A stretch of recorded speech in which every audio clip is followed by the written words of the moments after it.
আল্লাহ তাআলার কাছে সবাইকে যেতে হবে এবং ফিরে আসার আর কোনো সুযোগ থাকবে না। অতএব আমরা কয়েকটা প্রস্তুতি নিতে পারি বা নেওয়া উচিত আমাদের। নাম্বার 1, আমার ইমানটাকে একটু পরখ করা, যে আমার ইমানটা আসলে ঠিক আছে কিনা, আমার বিশ্বাসটা, আমার ফেথটা ঠিক আছে কিনা, কোনো ত্রুটি আছে কিনা, এটাকে নিয়মিত কারেকশন করা, বিশ্বাসটাকে, ইমানটাকে ঠিক করা। নাম্বার 2, ভালো কাজ দিয়ে গোটা জীবনকে সাজাবার চেষ্টা করা, যে আমার প্রতিটি কাজ হয় ভালো নয় মন্দ, হয় নেকামল হিসাবে গণ্য হবে না বদামল হিসাবে গণ্য হবে। মিজানের পাল্লাতে দুইটা অপশন আছে, থার্ড কোনো অপশন নাই। আমি যেটাই করি না কেন আমার প্রতিটি মুহূর্ত হয় আমার ভালো কাজে গণ্য হবে, আপনার মন্দ কাজে গণ্য হবে। অতএব এই বিবেচনাটা সবসময় করে হিসেব করে চলা।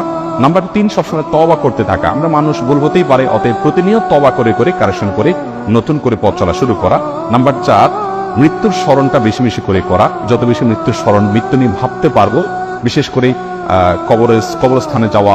মাঝে মধ্যে কোনো মানুষ মারা যায়নি, তারপর আপনি কবরস্থানে চলে গেলেন আত্মীয় স্বজনের কবর জিয়ারত করার জন্য, কিছুক্ষণ দাঁড়ালেন, তাদেরকে সালাম বিনিময় করলেন, আপনার ভিতরে ভাবোদয় হবে যে আমাকে একদিন আসতে হবে এই জায়গাটাতে। নাম্বার 5, কোনো ওসিয়ত করার থাকলে মৃত ব্যক্তি মৃত্যুর আগে জীবিতদের উদ্দেশ্যে ওসিয়ত নামা লিখে রেডি করে রাখা, মৃত্যুর প্রস্তুতির অংশ। এবং সেটা একজন মানুষ তরুণ বয়স থেকে, যুবক বয়স থেকেই করতে পারেন, কোনো অসুবিধা নেই।